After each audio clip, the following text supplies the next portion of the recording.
A ver, arrancamos esta inmersión profunda con una premisa que, bueno, parece casi un misterio histórico. Ujú. A ver, ¿por qué dos sociedades que comparten exactamente la misma geografía, la misma herencia cultural, terminan con destinos radicalmente opuestos? Totalmente opuestos, sí. Hablamos de la diferencia entre una prosperidad deslumbrante por un lado y la más absoluta oscuridad por el otro.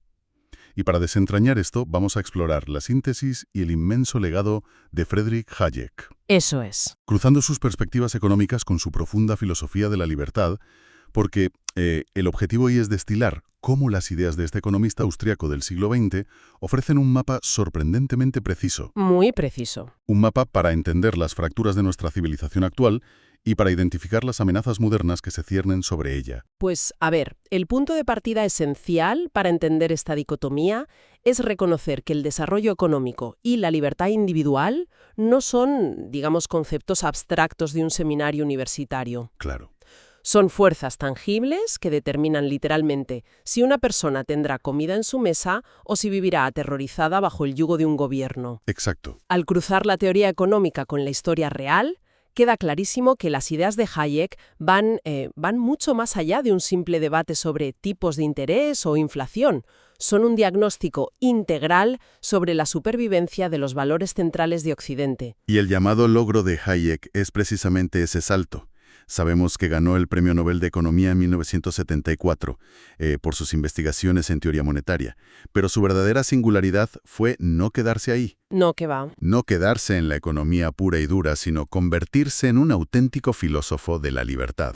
Su visión partía de una base muy clara, y es que los seres humanos no son simples unidades intercambiables dentro de una enorme ecuación matemática. Y esa comprensión de la complejidad humana es vital. Hayek advertía constantemente que cuando reducimos a los individuos a meros datos estadísticos o a promedios de consumo para que encajen en un modelo macroeconómico, básicamente estamos abriendo la puerta a la tiranía. Fíjate, qué fuerte. Porque para él, la sociedad se parece mucho más a un ecosistema vivo que a una máquina. Una máquina que se pueda calibrar desde un panel de control, vamos. Ya. Y esta preocupación fue el motor que le llevó en el año 1947 a reunir a un grupo de 39 pensadores en Suiza. Historiadores, economistas, filósofos. Exacto, dando lugar a la célebre Sociedad Mont Pelerin. En aquel momento de posguerra compartían una alarma inmensa. Sentían que la dignidad humana y los cimientos de la civilización occidental estaban en grave peligro.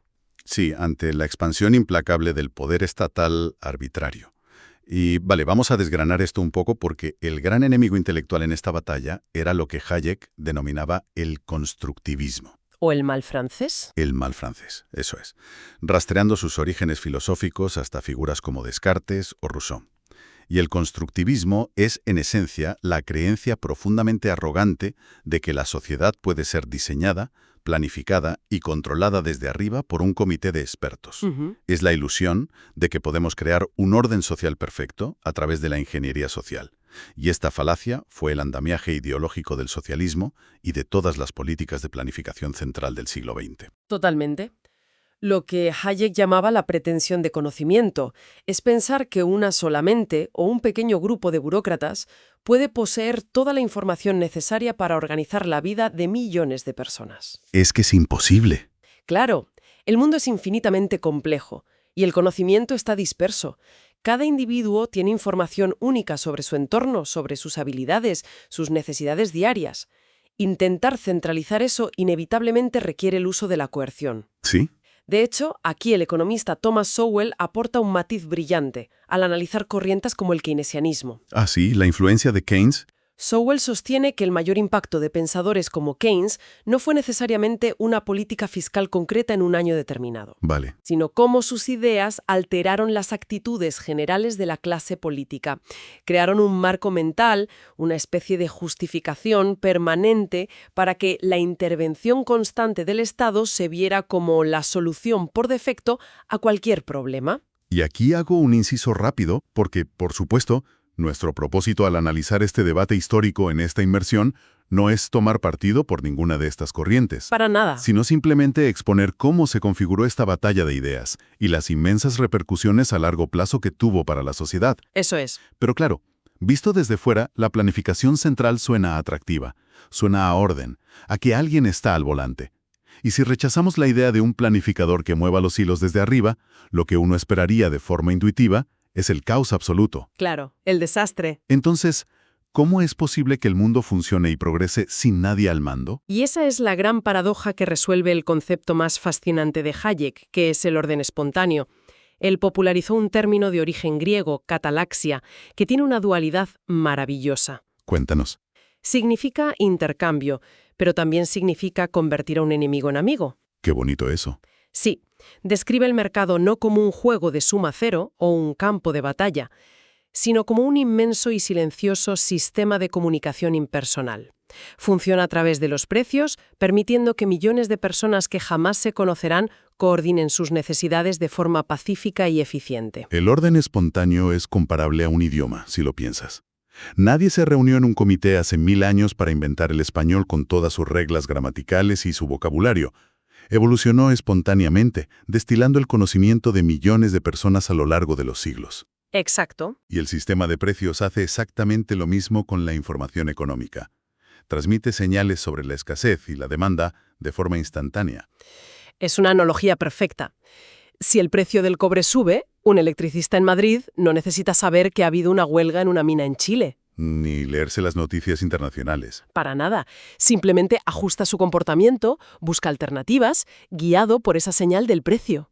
Todo el sistema se adapta sin que nadie emita una sola orden central. Pero la verdadera prueba de fuego de este orden espontáneo se ve cuando lo comparamos directamente con su ausencia absoluta. Y la historia reciente nos ofrece un laboratorio trágico y perfecto en la península de Corea. Uf, sí. Tela con esto. Verano de 1945. El país se divide artificialmente por el paralelo 38. El norte queda bajo la órbita soviética y el sur bajo la estadounidense. Y hay una historia documentada brutal sobre un hombre, Hwang Pyong-won, y su hermano. Sí, los que se separaron. Se separan durante el caos de la guerra en 1950 y pasan medio siglo. 50 años completos de separación sin saber apenas nada. Finalmente, en el año 2000, logran reencontrarse en Seúl gracias a un programa diplomático.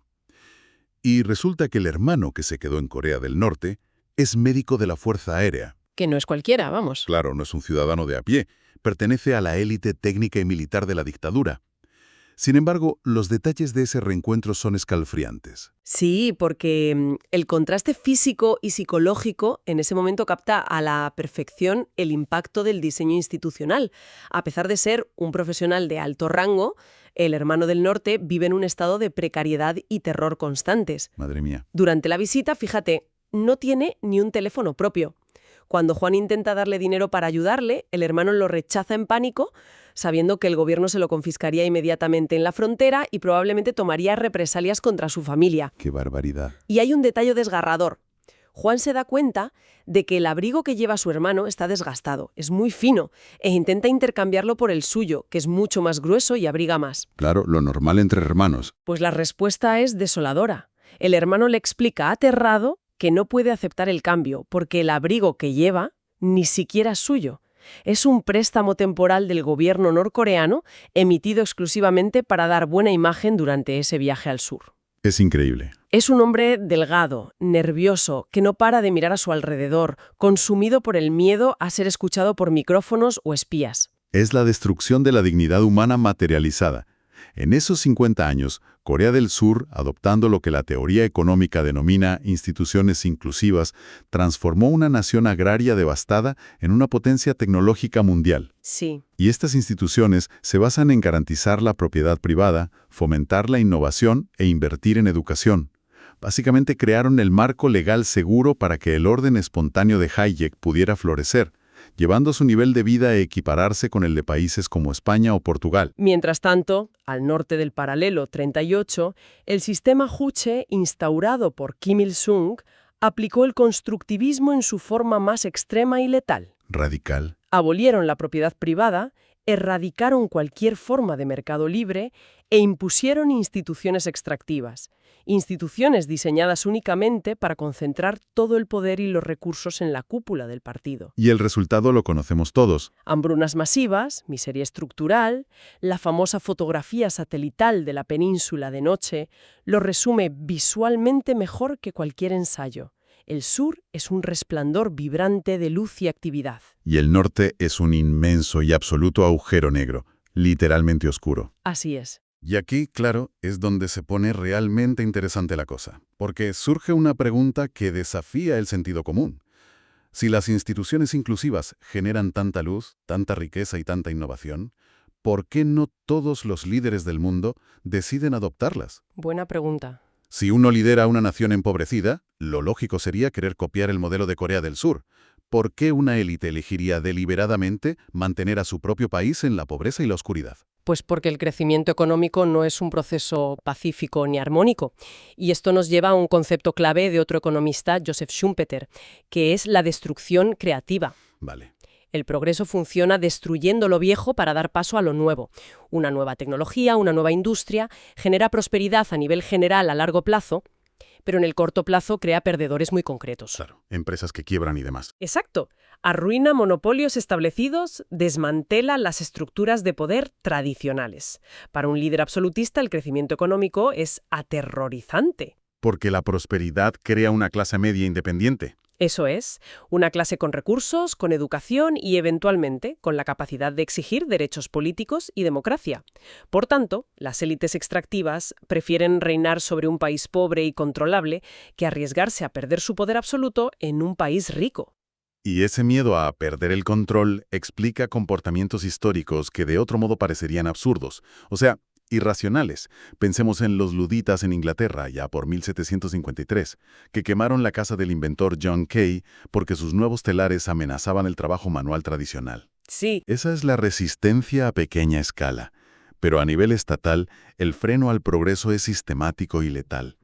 Durante el siglo XIX, tanto el Imperio Austrohúngaro como el Imperio Ruso bloquearon activamente el desarrollo de los ferrocarriles y la industrialización en sus territorios. Que se dije pronto. Y no fue por falta de capital o por ignorancia técnica, no. Fue un cálculo político frío y despiadado. La aristocracia sabía que las fábricas y los trenes traerían la concentración de trabajadores en las ciudades y el surgimiento de una nueva burguesía comercial. Claro. Sabían que la destrucción creativa económica traería consigo la destrucción de su sistema político feudal. Y el grado de sofisticación que pueden alcanzar estas maquinarias extractivas es asombroso. El censo de la colonia británica de Barbados en el año 1680 es un ejemplo de manual. A ver, cuenta. En una isla con unas 60.000 personas, 39.000 eran esclavos africanos. La totalidad de las tierras cultivables y el poder comercial estaban concentrados en las manos de apenas 175 propietarios de inmensas plantaciones. 175 personas controlando todo. Todo. Pero el detalle crucial no es solo la brutalidad económica en sí, sino el diseño institucional. Para proteger este estatus, esos mismos 175 propietarios ocupaban 29 de los 40 puestos de jueces en la isla. Madre mía, el monopolio de la justicia. El sistema legal no estaba diseñado para administrar justicia general, sino para perpetuar el control y la extracción de riqueza.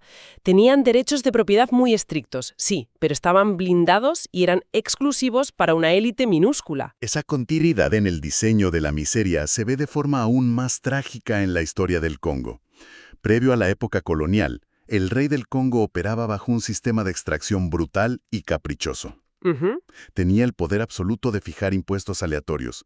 Si un agricultor trabajaba duro, ahorraba e invertía en un mejor arado o conseguía una cosecha abundante, el rey simplemente enviaba a sus hombres a expropiarlo todo. ¡Qué impotencia! Pues la reacción lógica de la población ante este desincentivo masivo fue literal y geográficamente devastadora. Los campesinos congoleños empezaron a alejar sus aldeas de los caminos navegables y de las rutas principales. Se escondieron. Se adentraron en la selva para evitar ser encontrados por el Estado.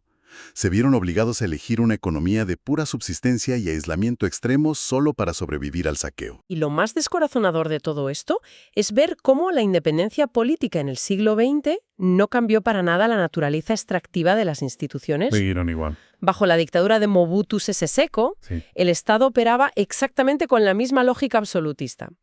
Fíjate, Mobutu construye un suntuoso palacio y un aeropuerto internacional en su remoto pueblo natal, Sí. con una pista lo suficientemente larga como para poder alquilar aviones Concorde de Air France para irse de compras a París. Qué locura. Todo esto ocurría mientras la Red de Carreteras Nacional del Congo, un país del tamaño de Europa Occidental, desaparecía engullida por la selva por falta de mantenimiento, y millones de personas morían de hambre y de enfermedades totalmente prevenibles.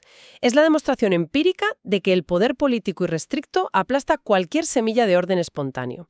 La pobreza allí no es un accidente geográfico. Es un diseño deliberado. Exacto. Y frente a este historial tan sombrío de despotismo, hay que abordar las soluciones que plantea la tradición liberal y el propio Hayek para proteger la civilización. Y aquí lo fascinante, y creo que es fundamental deshacer un mito muy extendido, es que Hayek no era un anarquista de libre mercado. Para nada, eso es un error muy común. Nunca abogó por la desaparición del Estado, o por un modelo de laissez-faire absoluto donde rija la ley de la selva. Las instituciones económicas inclusivas necesitan reglas de juego inquebrantables. Sí, Requieren un Estado fuerte y centralizado que sea capaz de hacer cumplir los contratos mercantiles, proteger la propiedad privada y mantener la paz pública. claro. Si miramos el colapso de Somalia en las últimas décadas, vemos el caso de advertencia extremo. Sin una autoridad central que monopolice lo que el sociólogo Max Weber definía como la violencia legítima, el territorio se fractura. Se divide en facciones de señores de la guerra. Es el caos total. En un entorno de violencia constante y derechos de propiedad inexistentes, el mercado a gran escala y la innovación son sencillamente imposibles. Y ese es precisamente el alambre sobre el que camina la civilización occidental. Necesitamos un Estado con el monopolio de la fuerza para proteger nuestras libertades y permitir el orden espontáneo. Sí, Pero ese mismo Estado, por su propia naturaleza coercitiva, es la mayor amenaza histórica para esas mismas libertades. menuda paradoja. ¿Cómo se resuelve esta tensión entonces? Pues la respuesta central de Hayek y su mayor línea de defensa frente a la expansión autoritaria del Estado moderno es el estricto cumplimiento del Estado de Derecho, el famoso rule of law. Y es vital que quienes nos escuchan entiendan que el Estado de Derecho no significa, ni mucho menos, que un gobierno simplemente apruebe leyes. Claro, porque un régimen totalitario aprueba leyes todos los días, y no es un Estado de derecho. Exactamente. Para Hayek, el Estado de Derecho exige que el marco legal esté compuesto por normas abstractas, de aplicación general, predecibles y, lo más importante, que se apliquen rigurosamente a todos por igual. Empezando por los propios legisladores y gobernantes. Por supuesto. Llama legislación arbitraria. Un caso de manual es como los grupos de presión utilizan la ley para buscar rentas, como el famoso ejemplo de los cultivadores de tomates en Florida. Ah, sí, buenísimo ejemplo. Este grupo, siendo una minoría organizada y muy ruidosa con gran influencia política, logró presionar al gobierno para que impusiera normativas estrictas y aranceles. Aranceles que bloqueaban la importación de tomates mexicanos que, por cierto, eran más baratos y de mejor calidad. Tela. Bajo la excusa de proteger la industria nacional, utilizaron el poder del Estado para prohibir la competencia legal. El resultado real es que obligaron a millones de consumidores a pagar precios artificialmente altos por un producto inferior. Y ese ejemplo ilustra perfectamente la advertencia de Hayek, cuando el marco legal deja de ser un conjunto de reglas generales e imparciales para el funcionamiento de la sociedad y comienza a usarse para favorecer a grupos de interés concretos. O para proteger monopolios. Exacto. O para forzar una igualdad material que requiere expropiar a unos para dar a otros, pues la ley se corrompe, deja de ser un escudo protector que garantiza la libertad y se transforma en un arma de coerción gubernamental. Peligrosísimo. La igualdad ante la ley se sacrifica en el altar de los resultados políticos a corto plazo.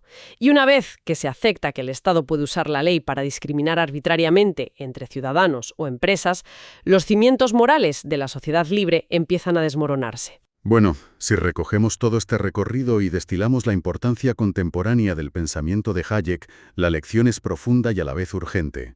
Nos recuerda que la civilización occidental y su prosperidad no son un estado natural de la humanidad. No, ni están garantizados para siempre. Son una anomalía histórica, un equilibrio extremadamente frágil.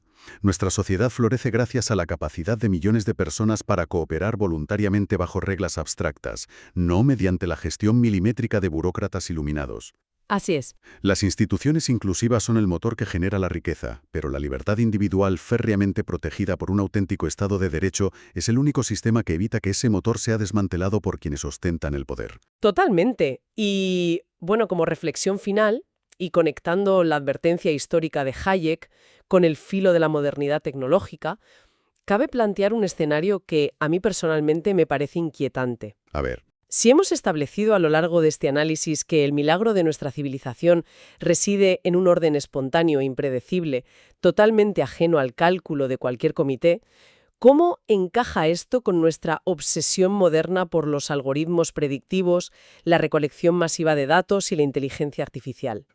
Buena pregunta. Al intentar perfilar, predecir y planificar de forma algorítmica el comportamiento social, el consumo y la economía, tanto desde las grandes corporaciones como desde los propios estados, es posible que estemos construyendo la infraestructura definitiva del constructivismo. La máquina perfecta de control. Exacto.